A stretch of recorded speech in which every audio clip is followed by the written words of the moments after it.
अत्याचार नहीं चलेगा, नहीं चलेगा, नहीं चलेगा। कारगुजारी नहीं चलेगी, नहीं चलेगी, नहीं चलेगा। कर्मचारी एकता जिंदाबाद, जिंदाबाद, जिंदाबाद, जिंदाबाद, जिंदाबाद। हरियाणा सरकार मुर्दाबाद, मुर्दाबाद, मुर्दाबाद। बीजेपी जेजेपी मुर्दाबाद, मुर्दाबाद, मुर्दाबाद। भवन निर्माण कामगार यूनियन जिंदाबाद, जिंदाबाद, जिंदाबाद।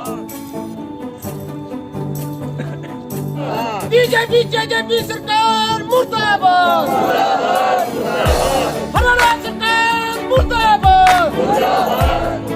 आज जब सरकार ने इनकी जिम्मेदारी ली थी तो इन लोगों के 75 और 150 या 200 बेनिफिट फार्म। साथियों, ये सरकार बार बार हमारे साथ एक धक्काशाही करती है। क्यों करती है कि हम मजदूर से लेके कर्मचारियों को लेके ऐसे दबाती है कि जिस तरीका हम कोई आवाज अपनी ना उठा सकें। लेकिन हम साथ साथ इस सरकार को चेतावनी देते हुए निकलते हैं कि हम तुम्हारे दबने वाले नहीं हैं। मजीफा की राशि होती है बच्चों की, वो भी टाइम से नहीं दी जाती है साथियों। जिस तरीका कन्यादान की राशि होती है, लड़कियां जैसे भाई लच्छी राम ने बताया था कि 2-2, 3-3 बच्चों की माँ हो जाती हैं, उनकी कन्यादान की राशि भी नहीं आती है। शर्म आनी चाहिए ऐसी सरकार बीजेपी की। जिस तरीका उसने कह दिया था कि पहली कलम पे कच्चे कर्मचारियों को पक्का करेंगे, कोई भी कर्मचारी पक्का किया गया? आज पूरे हिंदुस्तान में ऐसी कोई चीज नहीं बनी है, मोटर गाड़ी से लेके पेड़ पौधे से लेके घर मकान से लेके, जो ये मजदूर कर्मचारियों से होके ना गुजरा गया हो। सर, आज के धरना प्रदर्शन के बारे में बताइए, जो आज धरना प्रदर्शन चल रहा है आपकी तरफ से। आज ये पंचकुला के निर्माण मजदूर डीसी हेडक्वार्टर के ऊपर अपना विरोध प्रदर्शन करने आए हैं। और वो इसलिए आए हैं कि बहुत से मजदूरों के 3-3 साल से कन्यादान नहीं मिल रहे। लोगों के ये जो छात्रवृत्ति के फार्म हैं, ये 2-2, 3-3 साल से 2016 तक के भी पेंडिंग में पड़े हैं।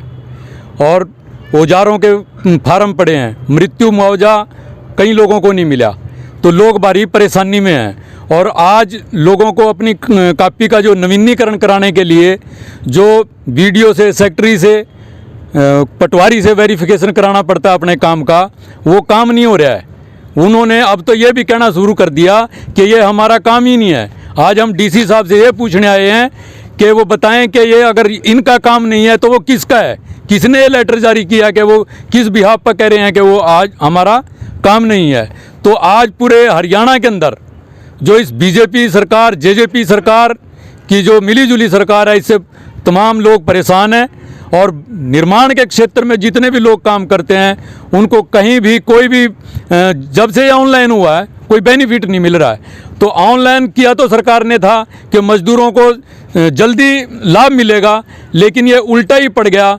लोगों को जो ऑफलाइन में जो काम होते थे वो अब बिल्कुल ही बंद हो गए हैं। और लोगों की भारी लूट हो रही है। गाँवों के अंदर इनके दफ्तरों के एजेंट घूम रहे हैं, वो लोगों से पैसे लेके लोगों का काम करवा रहे हैं। ऐसी भी मतलब शिकायतें हैं। सीएससी सेंटरों के ऊपर भी लूट है। तो हम ये कहना चाहते हैं कि ये सरकार समय रहते इन तमाम मजदूरों की जो पेंडिंग फार्म है उनका भुगतान करे। और ये जो अनावश्यक ऑब्जेक्शन लगा के हर रोज़ फार्मों को पेंडिंग में रखा जा रहा है, इस नीति को बदले तो और यूनियन को ये वेरिफिकेशन का अधिकार दे, मैं ये कहना चाहता हूँ। किस चीज़ के फार्म है सर? ये फार्म लोगों के कंस्ट्रक्शन वर्कर ने जो भी कन्यादान के फार्म भरे हैं, जो भी मृत्यु मुआवजे का फार्म भरा है, औजार के लिए, साइकिल के लिए या अपने छात्रवृत्ति के लिए, ये तमाम तरह के जो सुविधाएं जो बोर्ड से लोगों को मिलती हैं उसके लिए फार्म भरते हैं। चाहिए तो था इनको कि मजदूर को बिल्कुल आसानी से घर बैठे ये लाभ मिले, लेकिन आज इन्होंने ये प्रॉब्लम मतलब इतनी भारी क्रिएट कर दी कि मजदूरों को दर दर की ठोकरें खानी पड़ रही हैं। अपने एक एक काम के लिए, वेरिफिकेशन के लिए 10-10 दिहाड़ियाँ तोड़नी पड़ रही हैं। तो हम इस सरकार की घोर निंदा करते हैं और सरकार इस समय रहते चेते, नहीं तो आने वाले समय में और बड़ा आंदोलन होगा। हम इस सरकार का जीना आराम करेंगे, इस प्रशासन का जीना आराम करेंगे और आने वाले समय में, आज तो ये सिर्फ भवन निर्माण कामगार यूनियन का ही आंदोलन है, आने वाले समय में जो तमाम जो ट्रेड यूनियन हैं वो अभी साझे मंच पे आई हैं और उनकी एक साझी समझ बनी है कि अगर हम इकट्ठे होकर ना लड़े तो ये इस बोर्ड को भी ख़त्म कर सकते हैं। तो आने वाले समय में एक बहुत बड़ा आंदोलन होगा। सर कितने समय से फार्म पेंडिंग है और कितने लोगों के पेंडिंग है? देखिए, कन्यादान के 3-3 साल के 2016 के फार्म अभी तक पेंडिंग पड़े हैं, पंचकुला जिले के खासकर। 2016 के अंदर ऑफलाइन स्कॉलरशिप के फार्म भरे थे, अभी तक उनकी पेमेंट वर्कर के खाते में नहीं आई है। उसके अलावा मृत्यु मुआवजा 3-3 साल हो गए हैं ऑफलाइन के, उसके मृत्यु मुआवजा के पैसे खाते में नहीं आए हैं। इसके अलावा सरकार तो ये कह रही है कि ऑनलाइन से जल्दी काम होंगे। जनवरी 2019 के अंदर ऑनलाइन करे हुए फार्मों के भी अभी तक 1 रुपया मजदूरों के खाते में नहीं आ रहा है। बार बार ऑब्जेक्शन लगा देते हैं और उसको ऑब्जेक्शन लगाने के बाद रिजेक्ट कर देते हैं, जिसकी वर्कर को कोई भी सूचना नहीं देते हैं, ना ही उसके पास फ़ोन आता है, ना ही कोई चिट्ठी आती है, तो इसको रिजेक्ट करा जा रहा है। हम सरकार से ये कहना चाहते हैं कि ये जो सरकार मजदूरों के साथ आप लोग कर रहे हैं ये सही नहीं है।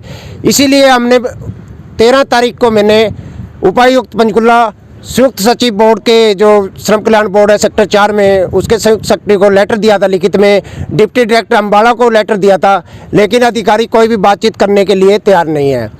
कल शाम को मेरे पास फ़ोन आया है, जो अपनी एडवाइज़र है बोर्ड की रेखा दैया जी, उन्होंने कहा कि लच्छीराम जी आपको हम बातचीत के लिए बुला रहे हैं, मतलब शाम को 5 बजे। तो उन्होंने खैर लेटर भी जारी कर दिया है। तो उन्होंने हमें 28 तारीख को 12 बजे का टाइम दिया है। अगर हमारी बातचीत होती है या नहीं होती है, क्या नतीजा निकलता है, वो हम आप लोग को बाद में बताएंगे। उसके अलावा डीसी साहब को कहा था कि आप वीडियो को लेके पंचायत सेक्रेटरी को या पटवारी को इन अधिकारियों के साथ हमारी एक बैठक करा दियो। डीसी साहब ने हमारी नहीं सुनी है। अभी भी हम एक कहना ये चाहते हैं कि हम बातचीत से मसला हल करना चाहते हैं, मगर सरकार और प्रशासन इसमें गंभीरता से नहीं लेता। हम आज के इस प्रदर्शन के माध्यम से, ये तो सिर्फ ट्रेल है, आने वाले 5 नवंबर से विधानसभा का सेशन शुरू होगा। अगर इन लोगों के तमाम मजदूरों के खाते में पैसे नहीं आए तो हम 5 नवंबर को विधानसभा का घेराव करने जा रहे हैं। धन्यवाद। क्या कहना चाहते हैं जी आप प्रदर्शन के बारे में? मैं तो ये कहना चाहती हूँ, ये सरकार का तो पहले नंबर पे मैं विरोध करना चाहती हूँ। और मैं जिला प्रधान रमा पंचकुला CI2 की तरफ से ये सरकार से मांग करना चाहती हूँ, बीजेपी की सरकार से, जो ये तू वादे करते हो सत्ता में आने से पहले तो वो वादे पूरे करो और अपनी किताब खोल के देख लो। जिस तरीका अभी सभी साथी ने ये बात बता दी है, इस गंभीरता पे हम नहीं जाते, उसको दोबारा रिपीट नहीं करते हैं। आगे की हम कहना चाहते हैं, जिस तरीका किसानों के साथ अत्याचार हो रहा है, मजदूरों के साथ अत्याचार हो रहा है, कर्मचारियों के साथ अत्याचार हो रहा है, बेटियों के साथ अत्याचार हो रहा है, ये सरकार कर क्या रही है? ये सरकार को आंखों पे ऐसी पट्टी बांध के बैठी हुई है, जिस तरीका इसको यही नहीं लग रहा है कि हमारा काम क्या है और कुर्सी पे बैठ के हमें क्या करना चाहिए। जिस तरीका हिंदुस्तान को ये कह रहा है नरेंद्र मोदी कि हमारा हिंदुस्तान एक सोने की चिड़िया है, तो हम उससे कहना चाहते हैं, इस हिंदुस्तान को सोने की चिड़िया बनाने वाला हमारा एक एक मजदूर कर्मचारी है। हम ये कहना चाहते हैं नरेंद्र मोदी जी से। और नरेंद्र मोदी, हम ये कहते हैं कि तुम आप बहुत मतलब घोषणा ये कर देते हो कि ये सुविधाएं मिलेंगी, कर्मचारी को ये सुविधाएं मिलेंगी, लेकिन जो आपके दल्ले बैठे हुए हैं, अधिकारी बैठे हुए हैं दफ्तरों में, क्या आप जाके उनकी इंक्वायरी करते हो? जाके उनसे पूछते हो कि आगे जो हम योजना तैयार करते हैं वो कर्मचारी तक व्यवस्था पहुंचती है या नहीं, मजदूर से व्यवस्था जाती है या नहीं, किसानों को सुविधा मिलती है या नहीं, बुजुर्गों को पेंशन मिलती है या नहीं? तो ये जिम्मेदारी किसकी है? ये सरकार की बनती है जिम्मेदारी।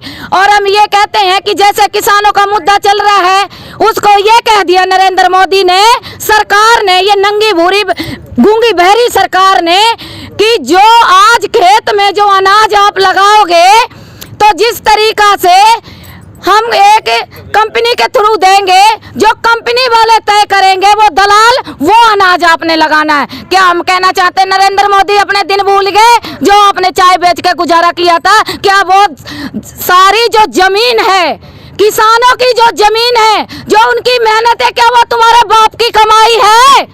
आपने ये कहा था ना कि 56 इंच का सीना हमारा है। अरे नरेंद्र मोदी जी, हम कहना चाहते हैं, आपका विरोध करते हैं और इस सरकार का कि 56 इंच का सीना है। हम कहते हैं तुम्हारा तो 1 इंच का सीना नहीं है, लेकिन हमारे मजदूर और कर्मचारी का 56 इंच का सीना एक एक व्यक्ति का है साथियों।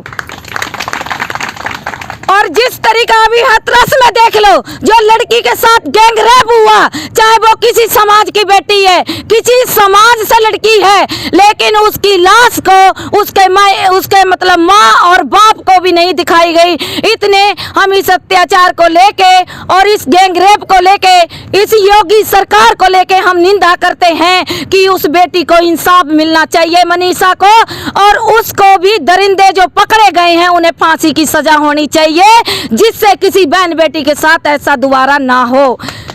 जिन्होंने ये गैंग रेप किया है, जो आरोपी तुमने पकड़े हैं, उनका बाप आपका खास गोती है जो आपके साथ बात करता है, तो क्या आप उनको छोड़ दोगे? अगर इस जगह आपकी भी बेटी होगी तो आप क्या इंसाफ करोगे? मैं ये मांग करती हूँ, इस सरकार की निंदा करती हूँ और इस सरकार से कहते हैं कि हमारी लड़ाई नहीं है, सिर्फ हमारी लड़ाई है तो कर्मचारी मजदूर की तरफ आप आंखें खोल के देख लीजिए। नहीं, आने वाले टाइम में जब जनता ही नहीं बचेगी तो तुम्हारा क्या होगा? और हम पीछे हटेंगे नहीं, चाहे हमारी जान बेशक चली जाए, लेकिन हम क्रांति ला के छोड़ेंगे, इनकिलाब लहरा के छोड़ेंगे। इनकिलाब जिंदाबाद। सभी साथियों को धन्यवाद।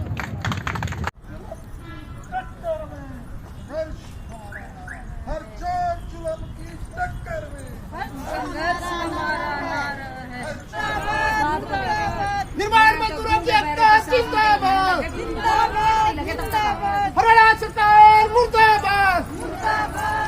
भाई आवाज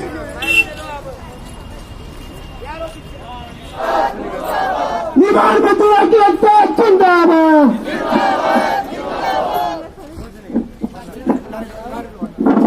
आगे आगे आ जाओ थोड़ा।